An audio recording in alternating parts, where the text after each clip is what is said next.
Like, subscribe, and comment if you're ready to step into a world where silence lies, walls listen, and one hidden device can rewrite the rules of crime forever. The sirens were already fading when Detective Mara Ionescu reached the underpass on the east side of the city. Red and blue lights bounced off concrete pillars, turning the early morning fog into something unreal, almost staged. A delivery truck sat abandoned at an angle that made no sense, its back doors wide open. Inside, there was no cargo. There was only a body. The victim was a courier, mid-30s, no priors, clean record. Shot once. Clean, precise. Execution style, but without the mess. That alone was troubling. But what froze everyone at the scene was what the victim had been holding when he died. A cell phone. Not cracked. Not stolen. Powered on. The screen glowed faintly in the low light, showing a single unsent message. Delivery confirmed. They're listening. Mara stared at it longer than she should have.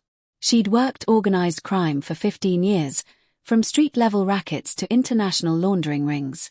She had seen messages like this before, just never in the hand of a man who shouldn't have known anything worth listening to. Who was he calling? She asked. A tech officer shook his head. Burner. No ISM. Encrypted app. Whatever was on this phone, it wasn't meant to be found. Mara straightened, scanning the underpass. No witnesses. No cameras that hadn't conveniently gone offline for a 6-minute window. Whoever planned this had moved with confidence. With coordination. And that was the first red flag. Because coordination like this didn't come from the streets anymore. It came from somewhere else. 3 hours later, in a concrete room beneath the city's central precinct, Mara sat across from a man who had no business being part of a homicide investigation. His name was Victor Calderon. Officially, Victor was serving a life sentence at Black Ridge Federal Penitentiary, a maximum security prison 2 states away. Unofficially, he was rumored to be the most connected crime broker in the region, a man who hadn't touched the outside world in 10 years, yet somehow knew everything that happened in it. Mara stared at the screen as Victor's face appeared via secure video link. He looked older than his file photo, but not weaker. His eyes were sharp. Curious. You're looking for a phone, Victor said calmly. Mara didn't hide her surprise. I haven't asked you anything yet. Victor smiled. You don't call a man like me unless you've already found something you don't understand. Mara leaned back. A courier was killed this morning. We found a phone. Victor nodded slowly. Then it's already started. What has? The rewiring, he said. The inside is talking to the outside again. Mara felt a chill creep up her spine. Again. Victor's smile faded. You think cell phones in prison are new. They're not. What's new is how they're being used. Before she could press him further, the line went dead. Black Ridge Federal Penitentiary sat in the middle of nowhere, surrounded by scrubland and razor wire. It was designed to be forgotten. And for years, it had been, until a quiet internal audit flagged something unusual. Contraband seizures were down. Not up. Down. Which made no sense. If guards were finding fewer weapons, fewer drugs, fewer phones, it didn't mean inmates were cleaner. It meant they were better organized. Warden Ellis Moore had been ignoring that reality for months. He told himself it was progress. Reform. Efficiency. Then an inmate named Jonah Pike vanished. Not escaped. Not transferred. Vanished. Jonah had been serving a short sentence for fraud. Non-violent. No gang ties. No known enemies. His cell was found unlocked during count, his bed neatly made, his belongings untouched. But his phone was gone. When Internal Affairs reviewed footage, they noticed something odd. Jonah hadn't been acting like a man trying to survive prison. He'd been acting like a man waiting for instructions. Mara arrived at Black Ridge 2 days after the courier's murder. The air inside the facility felt different, quiet in a way that wasn't natural. Inmates watched her with calm eyes. Too calm. Guards avoided eye contact. She was escorted to the confiscation room, where seized contraband was logged and stored. On the table sat a clear evidence bag. Inside it was a phone unlike any she'd seen before. No brand. No serial number. Custom casing. The kind of device that didn't come from a store. It was found in a wall cavity, the officer said. But here's the thing, we don't know how long it was there. Mara powered it on. No lock screen. No contacts. Just a single app. She tapped it. A map appeared, showing dots, dozens of them, spread across the city, surrounding locations she recognized immediately. Courthouses. Warehouses. Police substations. And one pulsing dot inside Blackridge itself. This isn't communication, Mara whispered. It's coordination. Back in the control room, she reviewed intercepted messages recovered from other devices. They weren't conversations. They were commands. Move. Wait. Deliver. Silence. The language was stripped of emotion, reduced to efficiency. This wasn't a gang texting for favors. This was a network running operations in real time, from inside prison walls. Victor Calderon's words echoed in her head. The inside is talking to the outside again. Mara demanded another call. This time, Victor didn't smile. You found the map, he said. Yes, Mara replied. I want to know who's running it. Victor's eyes flicked briefly to the side of his screen, then back. That depends. Do you want the name or the truth? Both. Victor exhaled slowly. The truth is, it isn't a single person. It's a system. Built by necessity. Perfected by isolation. You're avoiding the question. No, he said. I'm answering it carefully. Because the man you're looking for doesn't see himself as a criminal anymore. Mara leaned forward. Then what does he see himself as? A conductor, Victor said. He doesn't move pieces. He synchronizes them. Mara's phone buzzed. A notification from the tech unit.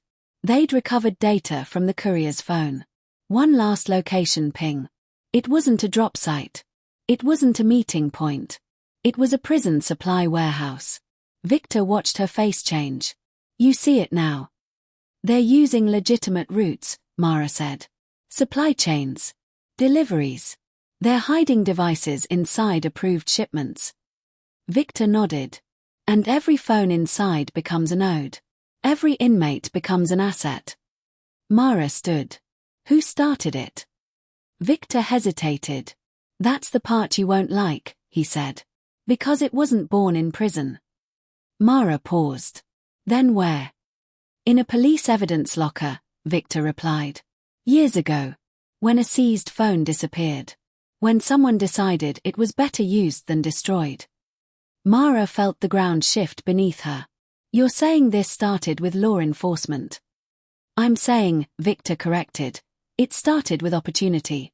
And it grew because no one was watching the watchers. Before Mara could respond, alarms blared across Blackridge. Red lights flooded the corridor outside the control room. A guard burst in. Detective, we've got a situation. 2 inmates down. No signs of violence. Same symptoms. Mara's blood ran cold. Symptoms of what? The guard swallowed. They're unresponsive. But their phones are still active. Mara rushed toward the infirmary, heart pounding. She knew, instinctively, that they weren't witnessing a breakdown. They were witnessing a test. And whoever was running the network was escalating. When she reached the infirmary, she saw the phones placed neatly on the beds beside the inmates. Screens glowing, synchronized, counting down. 10 seconds. 9. 8. Get those devices out of here. Mara shouted. But before anyone could move, the screens went dark. At the same moment, every light in Blackridge flickered. And deep inside the prison's infrastructure, a new message was sent. One that didn't travel through wires or airwaves. It traveled through people. Mara's phone buzzed again. A message from an unknown sender. You found the door. Now decide if you want to open it. And as she stared at the screen, realizing this case was no longer about contraband, but control, she didn't yet know the worst part. The system had already identified her. And it was watching. The signal inside the first message arrived at 2:14 a.m., blinking to life on a confiscated phone sealed inside an evidence bag. Detective Mara Klein stared at the screen through latex gloves as if it might burn her. No sender name. No contact photo. Just a sentence that felt like a taunt. "You're listening to the wrong noise." Outside the interview room, the prison hummed, ventilation whispering through concrete veins, doors clanking like a distant metronome.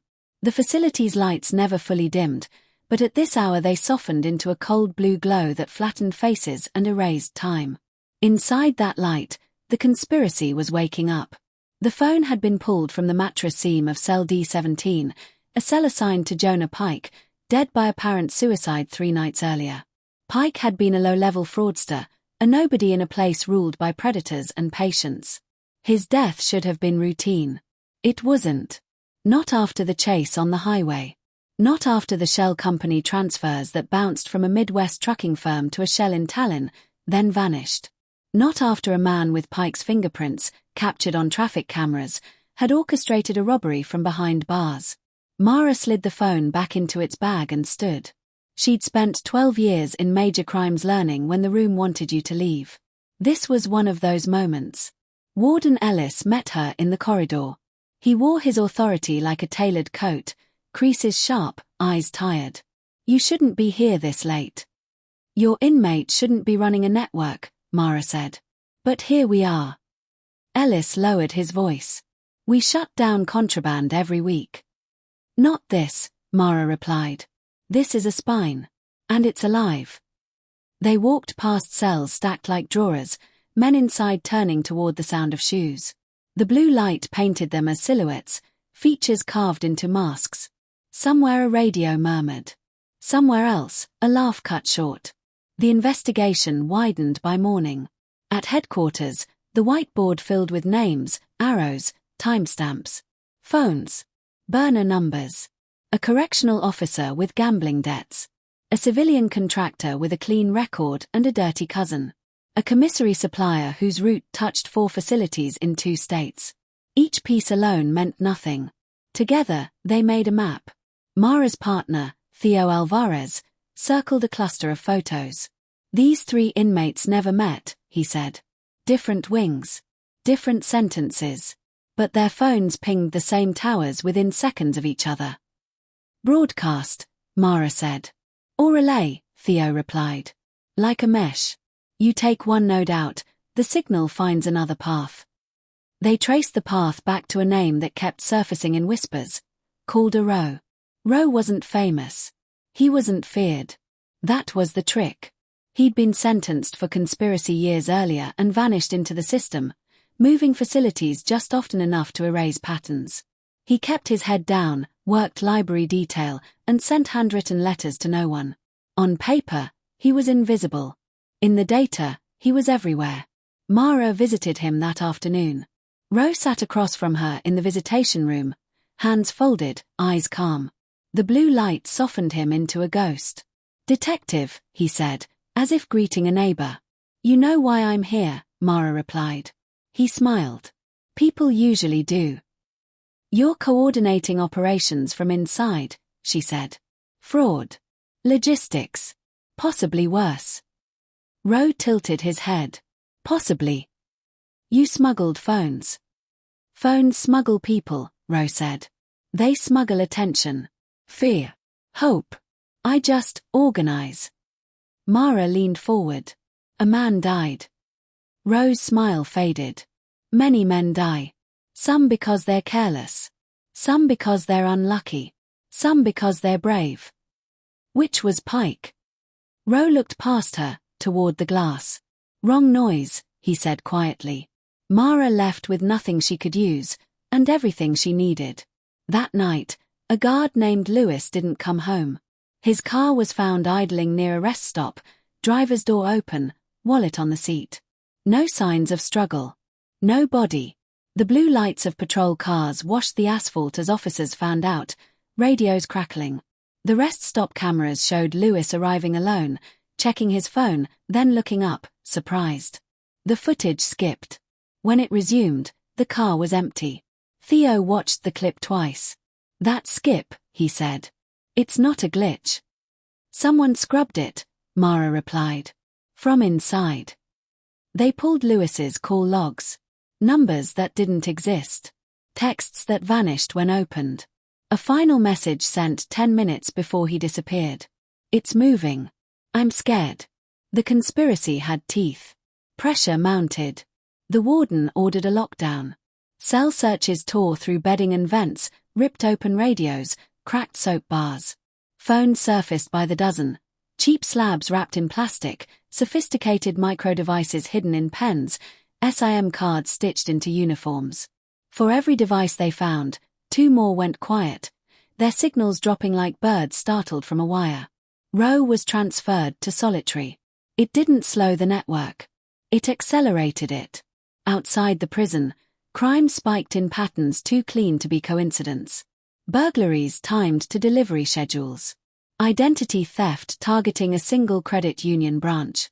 A coordinated run on a cryptocurrency exchange, the kind of operation that required discipline and trust, qualities born in confinement. Mara followed the money again and again until it led to a non-profit with a bland name and a glowing website. Reentry services. Counseling. Job placement. It was a bridge between the inside and the outside, funded by donations that arrived in small amounts, spread wide. Unremarkable. Untraceable. She knocked on the non-profit's door with a warrant and found a young woman named Elise running intake. She was nervous, earnest, and exhausted. "We help people," Elise said. "We don't do this." "Someone is using you," Mara replied. Elise swallowed. "We've had volunteers. Tech people. They set up our systems." The servers told the story Elise couldn't. Hidden subdirectories. Encrypted chat logs masquerading as appointment reminders. A scheduler that doubled as a command board. The non-profit was the network's lungs, breathing data in and out. As they shut it down, a call came in from the prison. Roe had been assaulted. Mara sprinted through corridors that smelled of bleach and metal, heart pounding. In the infirmary, Roe lay pale, a bruise blooming along his jaw. He smiled weakly when he saw her. "See?" he whispered. "Wrong noise." "Who did this?" Mara asked. Roe coughed. "You think there's one man left. You think you cut the head and the body falls. This isn't a snake. It's a city." "Lewis," Mara said. "Where is he?" Roe's eyes flickered. "Safe," he said, and then, after a beat, "for now." The words hung like smoke. That evening, Mara received a package at her apartment door. No return address. Inside, a phone, sleek, black, untouched. It vibrated once in her hand. A message appeared. "If you want him alive, stop pulling threads." Her phone buzzed immediately after. Unknown number. Theo's voice. Typed. "Mara. We've got a problem." She was already moving. "Tell me." "They just moved money through the non-profit we seized. The accounts are frozen." "How?" "They didn't use the accounts," Theo said. "They used us." At headquarters, alarms sounded as systems flickered. Files duplicated themselves, then vanished. A false memo went out ordering a prisoner transfer. A real transfer was cancelled. Confusion spread like a spill. Mara stared at the board, at the map she thought she understood. The conspiracy wasn't just inside the prison. It was inside the response. Her phone vibrated again. Tick. She turned toward the window. The city beyond glowed blue, indifferent. Somewhere, a man was missing. Somewhere else, a network adjusted, shedding skin, becoming harder to see. When the call finally came, it wasn't from Roe. It was from Lewis. His voice was calm. Too calm. "Detective," he said. "They told me you'd listen." "Where are you?" Mara asked. A pause. A breath. "I'm exactly where they need me to be," Lewis replied. "And if you come closer, someone else disappears." The line went dead. Mara closed her eyes, the blue light pressing in, and understood the truth that had been hiding in plain sight. The phones weren't the weapon. They were the invitation. And the inside world was no longer inside at all. The outside bleeds in. The city woke under a blue dawn that felt bruised.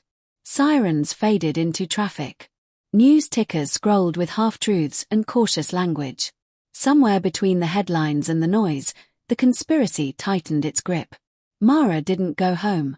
She stood at the window of the operations floor, coffee untouched, watching the city like it might blink first.